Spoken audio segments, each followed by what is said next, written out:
we got a short week, so guys came out. We know we have to bounce back from Saturday night, and yesterday we had an off day, so you didn't get any work there, but let guys' bodies heal up, and came back this morning and started our preparation for Cincinnati. So. Speaking of letting bodies heal up, what's the word on BJ? BJ, obviously had a kind of a vicious hit that he took, there in the game. Positive is that he's moving all of his extremities. Everything's going to be fine with him. We're just looking at overall severity. Probably going to be done for the season with the injury, but he's going to be fine, for the long term. The team was basically shell-shocked at the first few minutes after that, and they were able to respond. That's tough anytime you see your teammate go down.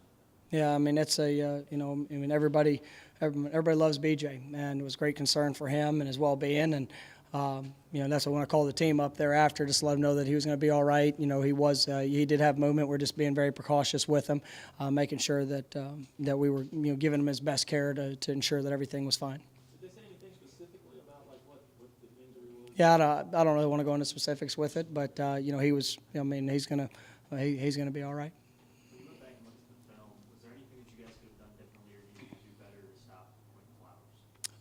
Yeah, I think there were times that they were a big motion team, and we found ourselves out of gap a few times, and then there's different opportunities throughout the games. We're in position to make a tackle, and whether it was poor technique or fundamentals, we didn't execute getting them down. We had the chance to, and the young man made a couple plays. There were a few times that we had him in the grasp, and he was able to get the ball out of his hands, throwing it on the perimeter, and I thought he played a spectacular game, and he presents a lot of challenges, but we've got to continue to get better.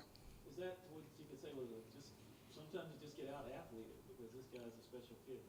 Yeah, he made a lot of plays, and I think a lot of it still comes down to trusting your technique and fundamentals. This game comes down to blocking, to tackling, and sometimes you go against a spectacular athlete where you got to rely on that much more. And so he did a great job executing, and he made some nice plays. What about the last play, Coach? I know you talked about it as much as you want, but is this something that you want to send to the league office to say, hey, look, just to have it on record? Each week we send in a handful of plays that we just want further clarification on, but I'm not going to talk about you've seen it, so it's I'm not going to talk about what my opinion of it is, but we've got to look at how we're defending in those situations, and and obviously we got to do everything in our power to try to get both hands up to the ball with or without restrictions. So.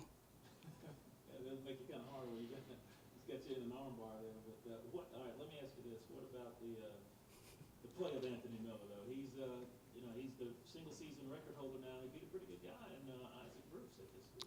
Yeah, Anthony's having a good year, and he's continuing to grow, continue to get better. I know he's every day he's working on his consistency. He's playing at a high level. Being able to put up some good numbers, but we still want to maximize every opportunity that we get, and so that's something that he's getting a lot of opportunities, and he's playing at a high level, and we're excited about the success that he's seeing, and I think the way that he's coming out to practice and his energy and passion is something that's definitely rubbing off on others. And speak to Riley Ferguson. He had, I guess, one bad throw out of the whole thing, and that was on a scramble.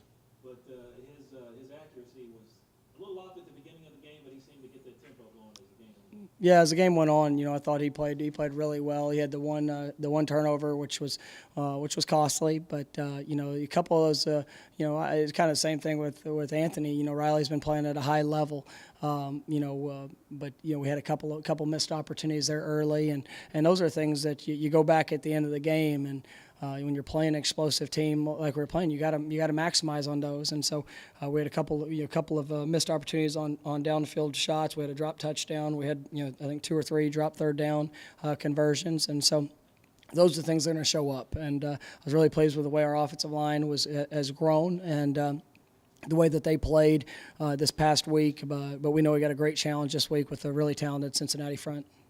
You just ready to put that one behind you, and obviously these next 2 games to finish strong? Yeah, and I mean that's talk to the guys about they're after the game, and we've got to move forward, and all of our focus is on this week's game. It's gonna be a primetime matchup. It's nationally televised.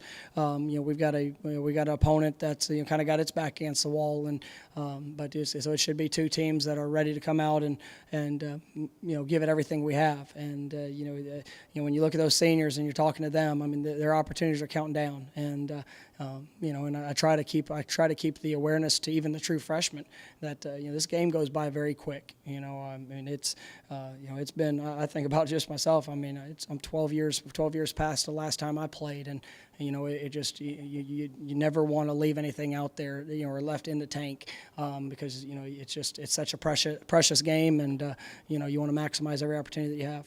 When you look at Cincinnati, are they a team you think that's obviously a lot better than their record shows? It's a team that they've had some struggles, but in every game that they've been very competitive in, it's come down to a lot of things that we talk about. Some of the games with turnovers, and I mean I can tell you, defensively they're playing at a really high level.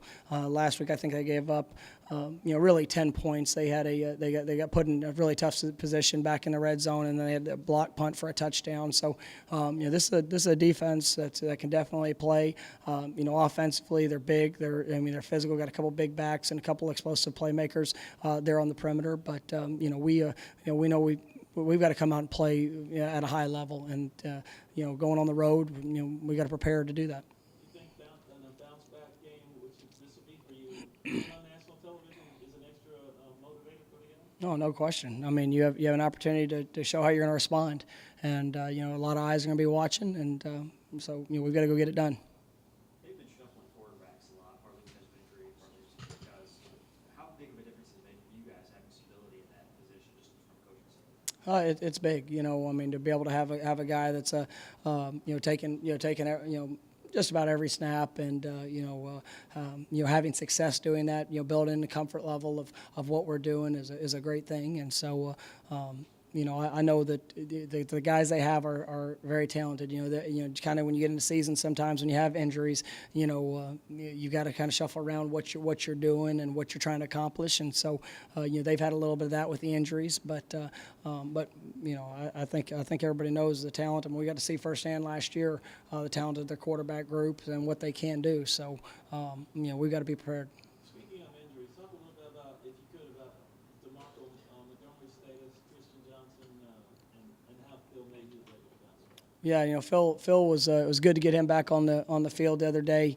We feel like he did a great deal of self effort, and with his rehab, and our athletic training group did a great job, and so it was great to have him available, because Kadarian went down there later in the game, and so we really needed him to be there and be available. And DeMarco and Christian weren't able to finish, but we'll have a better sense as the week kind of progresses of what their availability would be.